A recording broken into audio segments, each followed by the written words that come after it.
Assalamualaikum warahmatullahi wabarakatuh. Perkenalkan, kami dari kelompok 5, kelas 105 SMA Negeri 2 Pangkal Pinang. Di sini kami akan bahas video materi tentang ilmu ekonomi. Sebelum itu, kami akan memperkenalkan diri. Nama saya Dian. Nama saya Doni. Nama saya Wulan. Nama saya Fajar. Nama saya Fikman Dimas Darmoho. Menurut istilah, ekonomi berasal dari kata oikos yang bermakna keluarga atau rumah tangga. Sementara nomos yang bermakna hukum atau peraturan yang berlaku. Ilmu ekonomi adalah ilmu yang mempelajari penggunaan sumber daya alam yang terbatas dalam pemenuhan kelekuan manusia yang tidak ada batasnya. Sejarah ilmu ekonomi. Sejarah perkembangan ilmu ekonomi dimulai pada tahun 1776, yaitu ketika Adam Smith asal Inggris yang menulis buku berjudul An Inquiry into the Nature dan Causes of Nation yang sangat pesat terhadap bidang perekonomian, di mana revolusi industri yang baru saja bermula pada saat itu telah berkembang menjadi industri canggih dengan teknologi yang jauh lebih berkembang, pertumbuhan dan modernisasi kegiatan di berbagai negara. Inti masalah ekonomi adalah kelangkaan. Kelangkaan terjadi ketika kebutuhan manusia yang tidak terbatas terhadap dengan sarana pemuas kebutuhan yang terbatas. Kelangkaan dapat disebabkan oleh beberapa hal, antara lain sebagai berikut. 1. Keterbatasan benda, pemenuhan kebutuhan di alam. 2. Kerusakan sumber daya alam akibat ulah manusia. 3. Keterbatasan kemampuan manusia mengolah sumber daya ekonomi yang ada. 4. Meningkatkan kebutuhan yang lebih cepat dibandingkan penyediaan sarana pemenuhan kebutuhan. Salah satu cara untuk mengatasi masalah ekonomi, kondisi di mana alat pemuas kebutuhan bersifat terbatas, sedangkan kebutuhan manusia tak terbatas adalah dengan menetapkan skala prioritas.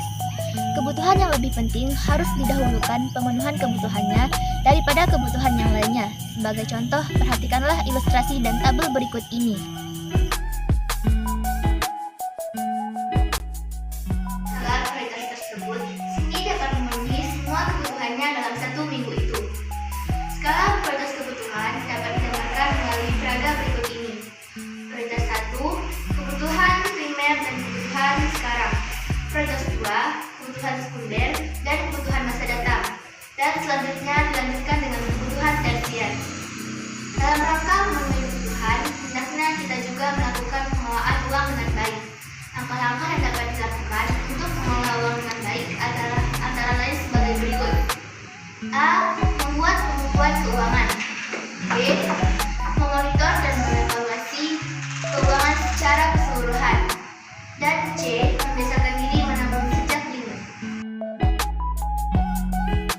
Kebutuhan merupakan bagian tak terpisahkan dari kehidupan manusia. Ada berbagai jenis kebutuhan.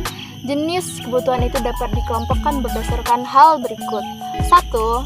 Berdasarkan tingkat intensitas kebutuhan dibedakan menjadi kebutuhan primer, kebutuhan sekunder, dan kebutuhan tersier. 2. Berdasarkan waktu pemenuhannya, kebutuhan dibedakan atas kebutuhan sekarang dan kebutuhan masa mendatang.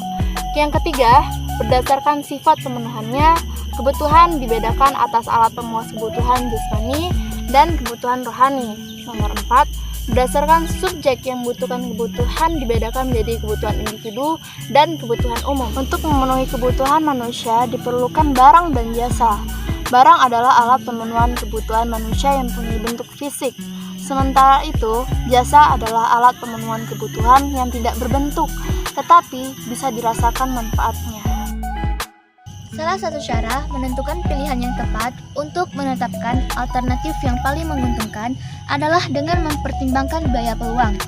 Nah, biaya peluang adalah segala sesuatu yang dikorbankan untuk mendapat sesuatu. Setiap kali kita harus membuat keputusan atau memilih suatu tindakan, kita tidak hanya memilih, tetapi harus mempertimbangkan biaya peluang atau opportunity cost. Prinsip ilmu ekonomi. 1. Prinsip ekonomi dalam kegiatan produksi. Prinsip ekonomi produksi sebagai dasar dalam menghasilkan berbagai barang dan jasa yang sebanyak-banyaknya dengan biaya produksi serta pengorbanan tertentu. 2. Prinsip ekonomi dalam kegiatan distribusi. Suatu kegiatan ekonomi distribusi merupakan penyaluran barang dan jasa dari produsen ke konsumen. 3. Prinsip ekonomi dalam kegiatan konsumsi. Suatu kegiatan konsumsi merupakan upaya untuk memperoleh kepuasan sebesar-besarnya dari suatu barang atau jasa dengan pengorbanan dan penggunaan anggaran tertentu. Motif ekonomi merupakan suatu alasan yang mendorong seseorang melakukan kegiatan ekonomi untuk mencapai kemakmuran. Motif ekonomi dapat kita bagi atas 3 bagian, yaitu motif kegiatan produksi, motif kegiatan konsumsi, dan motif kegiatan distribusi. Menurut Stone dan Heck, berdasarkan subjeknya, ekonomi dapat kita kelompokkan menjadi 3, yaitu ekonomi deskriptif, teori ekonomi, dan ekonomi terapan. Nah, ekonomi deskriptif ini mengumpulkan informasi-informasi faktual mengenai masalah ekonomi. Sedangkan teori ekonomi adalah bagian dari ilmu ekonomi yang bertugas menerangkan hubungan antara peristiwa-peristiwa ekonomi dan merumuskan hubungan-hubungan tersebut dalam suatu hukum atau teori ekonomi. Teori ekonomi ini terbagi atas 2, yaitu ekonomi makro dan ekonomi mikro. Ekonomi makro adalah bagian dari ilmu ekonomi yang khusus mempelajari mekanisme kerja perekonomian secara keseluruhan. Sedangkan ekonomi mikro adalah bagian dari ilmu ekonomi yang mempelajari perilaku individu, rumah tangga konsumen, dan rumah tangga produksi atau perusahaan dalam membuat keputusan untuk sumber daya yang terbatas. Nah, sedangkan ekonomi terapan adalah cabang dari ilmu ekonomi yang menggunakan hasil kajian teori ekonomi untuk menjelaskan fakta-fakta yang dikumpulkan ekonomi deskriptif sebagai solusi bagi masalah-masalah praktis. Dari video kami, semoga bermanfaat bagi kalian semua.